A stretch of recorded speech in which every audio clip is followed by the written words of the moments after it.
Me llamo Roberto Carrera, soy Reuno de Traumatología en el Complejo Hospitalario de Navarra y el tema de la sesión de hoy va a constar de dos partes.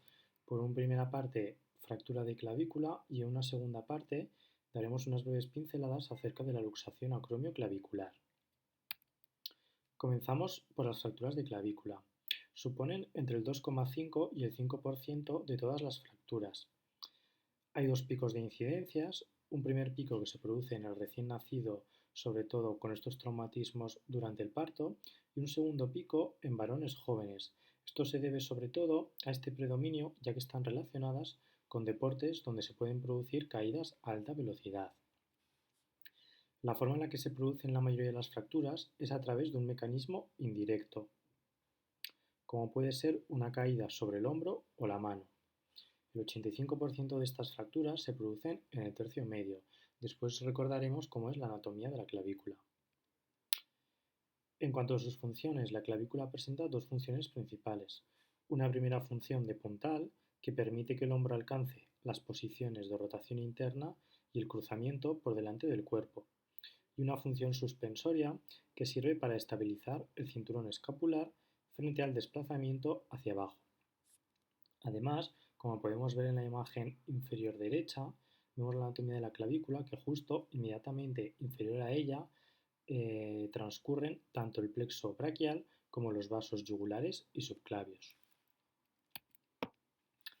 Aquí vemos una imagen de la anatomía. La clavícula presenta una forma de S itálica, que se ubica horizontalmente sobre la parte superior de las costillas y que articula medialmente con el esternón y con la escápula lateralmente. En la imagen se pueden observar una serie de ligamentos estabilizadores de la clavícula. Los tres principales ligamentos van a ser el acromio clavicular, el ligamento coraco-acromial y los ligamentos coraco-claviculares, que son dos, el conoide y el trapezoide. En cuanto a la anatomía, la clasificación de las fracturas se pueden dividir en la clasificación de Allman, que es la más común, que las divide en tercio medio, en tercio proximal y en tercio distal. Como hemos comentado antes, las fracturas de tercio medio son las más frecuentes, suponen en torno al 85% de todas las fracturas de clavícula. En estas, el fragmento medial se desplaza hacia superior y posterior por acción del esternocleidomastoideo.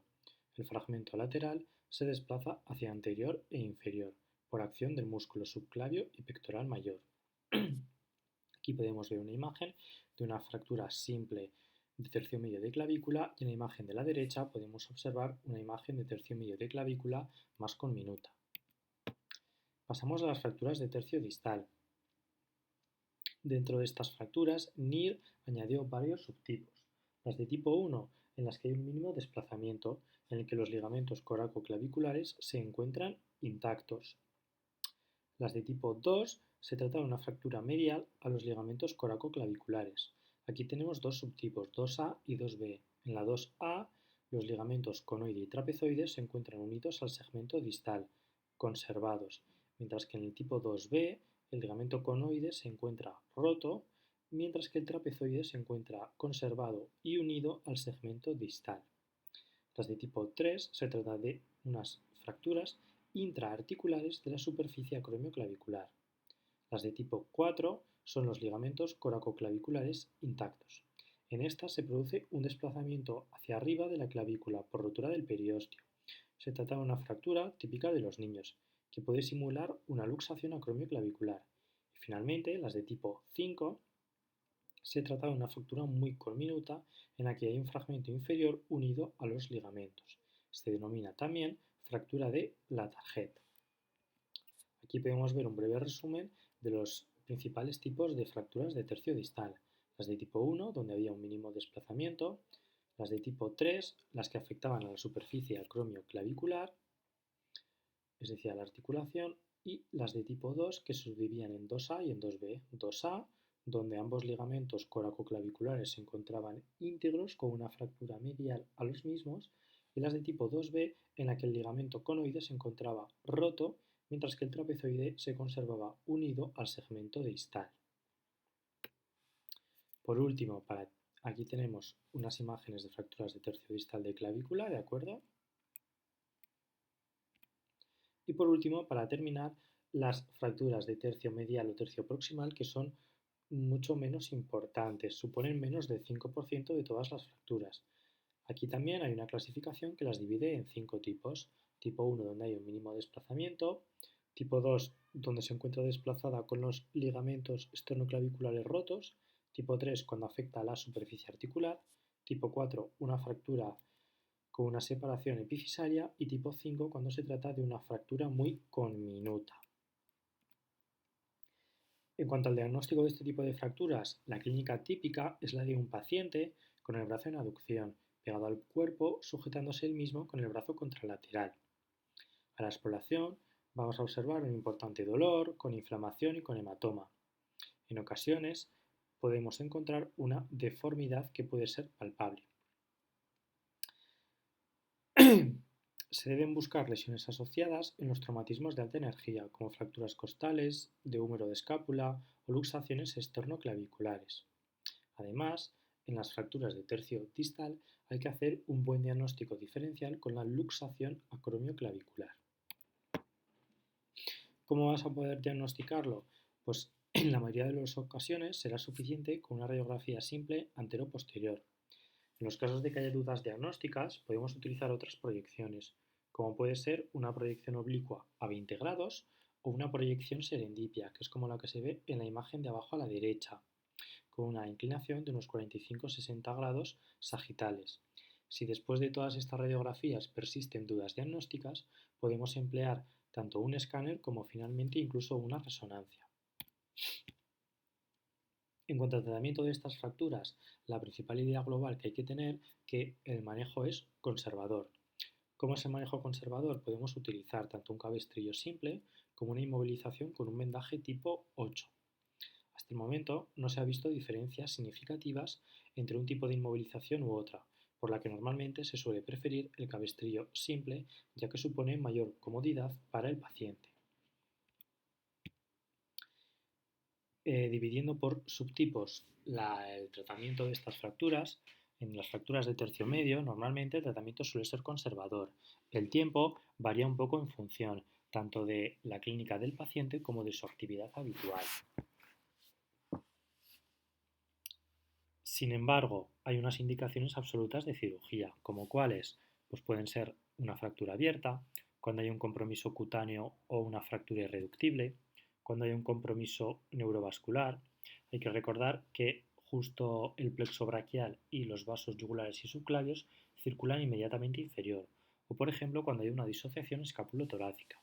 Además, vamos a ver también una serie de indicaciones relativas en las que nos tendremos que plantear si es necesario realizar un tratamiento quirúrgico o no. Estas son cuando hay un acortamiento mayor de 2 centímetros, cuando haya un desplazamiento completo de lo que es la fractura, en fracturas muy desplazadas o en fracturas muy conminutas. En cuanto a las fracturas de tercio distal, está claro que las fracturas de tipo 1, en la que había un mínimo desplazamiento, y las de tipo 3, en las que afectaban a la superficie articular acromioclavicular, el manejo es conservador, mientras que en las de tipo 2, aquí es un poco controvertido. Se suele preferir por un tratamiento quirúrgico debido a la alta tasa de pseudoartrosis y una consolidación defectuosa, con el manejo conservador. ¿Qué opciones terapéuticas tenemos para el manejo quirúrgico? Pues las tres principales van a ser las placas de osteosíntesis bloqueadas, las agujas percutáneas o los clavos intramedulares. En la actualidad, los clavos intramedulares se utilizan bastante poco. El método de elección suele ser las placas de osteosíntesis. En cuanto al método de la reducción con agujas Kirchner, lo que vamos a utilizar van a ser normalmente dos agujas que van transacromiales y además utilizaremos un cerclaje en 8. En cuanto vayamos a utilizar las placas de osteosíntesis, normalmente unas breves pinceladas acerca de lo que es la cirugía. En estas ocasiones el paciente se suele colocar en silla de playa y el abordaje suele ser longitudinal sobre la clavícula, siguiendo las líneas de tensión del Langer. En ocasiones podemos realizar un abordaje transversal de unos 4 centímetros a la clavícula, pero a la hora de cerrar la piel nos va a aportar bastante tensión. Es muy importante conservar en la medida de lo posible el periósteo para mantener una buena vascularización y promover la consolidación de la fractura. Es importante dotar tanto de longitud como de rotación. Recordar esta forma de S itálica que presentaba la clavícula, por eso es importante también conservar la rotación previa a la fractura. Volviendo a las placas de osteosíntesis, es el método más utilizado en la actualidad. Se utilizan unas placas preformadas, bloqueadas, de 3,5, que varían según la anatomía y el lado afecto. En caso de no disponer de las mismas, se puede utilizar placas rectas y moldearlas a posteriori. Este tipo de placas se pueden colocar tanto en la parte superior de la clavícula como en la parte anterior. Cuando se trata de fracturas más distales, la calidad del hueso no ofrece suficiente agarre. Para este tipo de fracturas disponemos de placa gancho o incluso podemos utilizar las agujas Kirschner.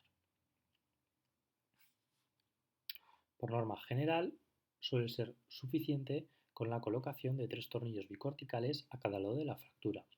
Hay que prestar especial atención a la longitud de los tornillos, ya que inmediatamente inferior a la clavícula se encuentran el plexo braquial y los vasos yugulares y subclavios. Aquí vemos una imagen de las diferentes placas de osteosíntesis, tanto por vía superior como por vía anterior, y además en el centro de la imagen esa placa gancho en el que el gancho va justo por debajo del acromio. ¿Qué serie de complicaciones podemos presentar en el tratamiento en el manejo de estas fracturas? Pues bueno, la principal complicación y más frecuente es la consolidación viciosa, sobre todo cuando el acortamiento de la fractura es mayor de 2 centímetros. La clínica consiste en pérdida de fuerza, dolor, fatiga. Suele requerir una osteotomía de extensión más una osteosíntesis con placa. También podemos presentar una artrosis, puede haber una pseudoartrosis que se caracteriza por la ausencia de consolidación tras más de 4 meses. Lo más frecuente es que no de clínica, pero en los casos en los que de clínica va a ser una clínica de dolor y molestias e incluso impotencia funcional. En el caso de que de esta clínica habrá que realizar una refracturación del foco y además a través de un injerto de banco volver a realizar una osteosíntesis con placa. También se pueden producir complicaciones neurovasculares, tanto en la fase aguda, en la que podemos observar una neurapraxia por tracción, que normalmente suelen resolver espontáneamente, o en la fase subaguda, por ejemplo, por la existencia de un gran callo de fractura, especialmente en pseudos hipertróficas. Se pueden dar complicaciones a nivel vascular o se puede producir una compresión del plexo braquial produciendo una parálisis nerviosa. En los casos en los que tengamos este tipo de complicaciones, será necesario extirpar el callo y realizar una fijación interna. Hasta aquí ha sido el tema de las fracturas de clavícula. Ahora vamos a comenzar con un breve resumen acerca de la luxación acromioclavicular. La articulación acromioclavicular se trata de una diartrosis. Esta articulación se encuentra estabilizada por los ligamentos coracoclaviculares, conoide y trapezoide, los ligamento acromioclavicular y el ligamento coracoacromial, como vemos en la imagen de abajo a la derecha. La principal función de esta articulación es de la suspensión del brazo. Su movilidad es escasa, aproximadamente unos 8 grados como máximo, ya que clavícula y escápula se mueven en conjunto. ¿Cómo se puede lesionar esta articulación? Pues de manera directa, tras un traumatismo directo sobre el acromion, se puede producir un descenso del mismo mientras que la clavícula permanece en su sitio, gracias a los ligamentos esternoclaviculares y el trapecio. O también se puede lesionar de una forma indirecta. Tras un traumatismo sobre la mano, sube el húmero y lesiona el ligamento acromioclavicular.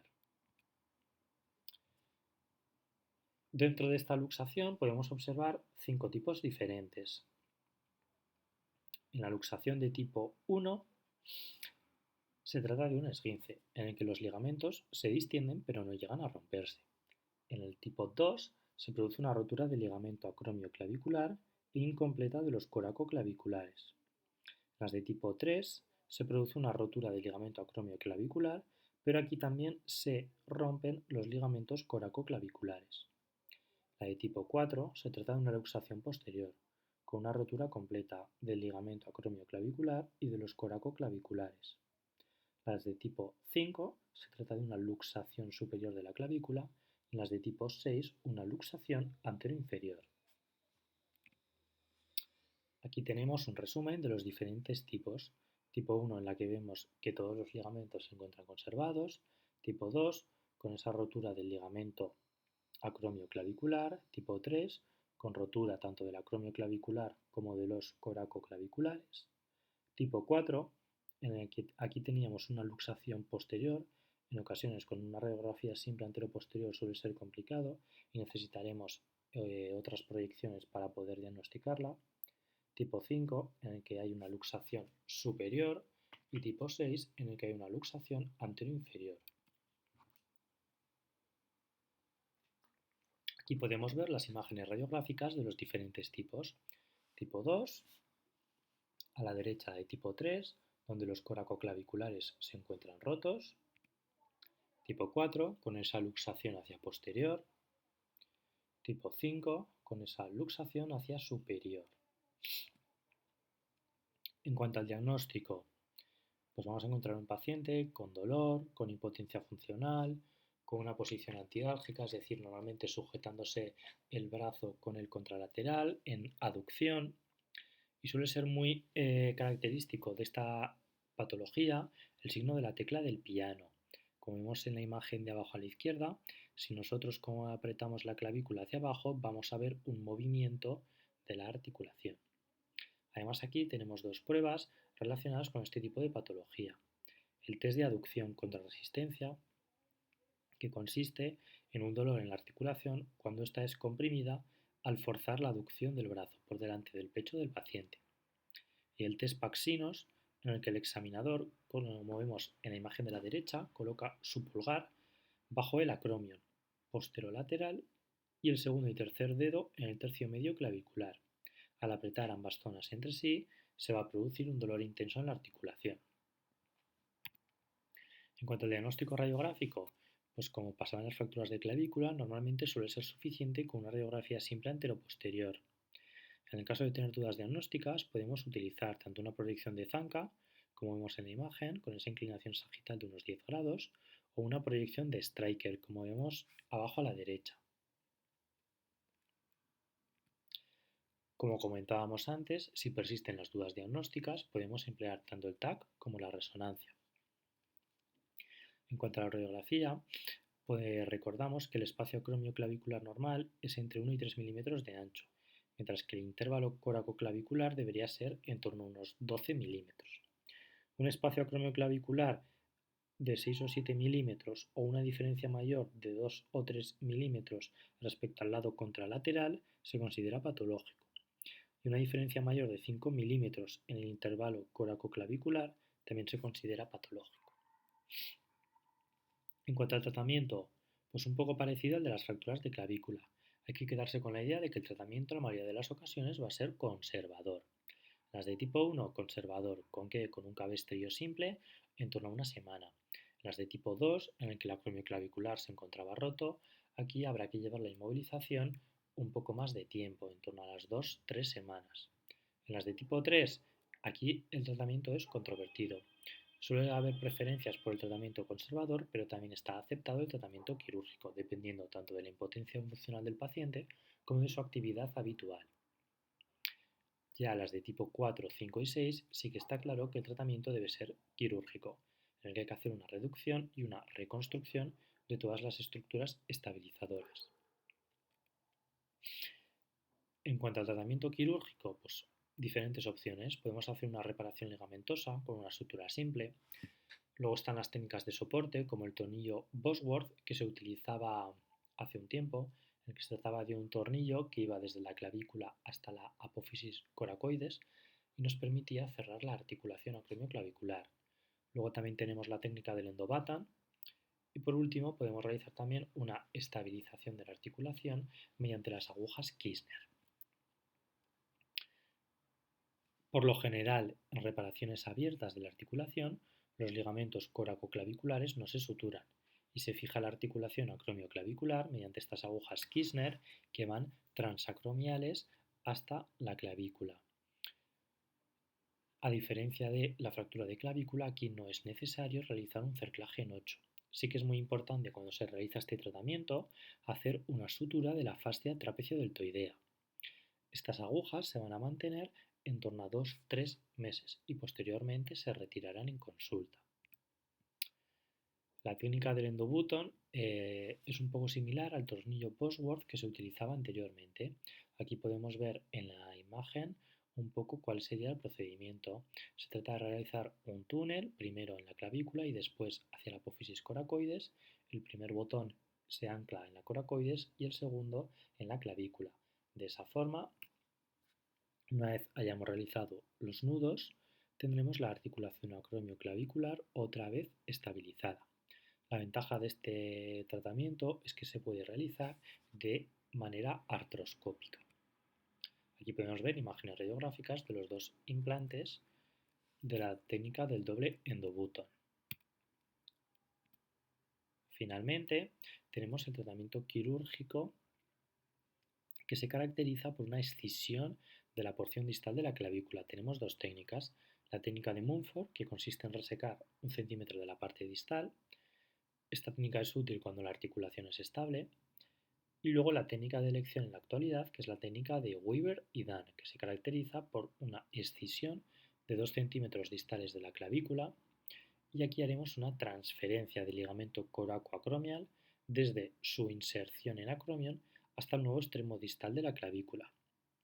Este tratamiento quirúrgico lo podremos hacer tanto de primera opción a partir de los tipos 4, 5 y 6 o también se puede realizar en el caso de recidivas en un manejo conservador o en el caso de recidivas con las técnicas de reducción con agujas Kirchner o mediante la técnica del doble endobutton. En la actualidad no hay preferencias sobre un tratamiento quirúrgico u otro, no hay evidencias de que haya uno mejor que los demás.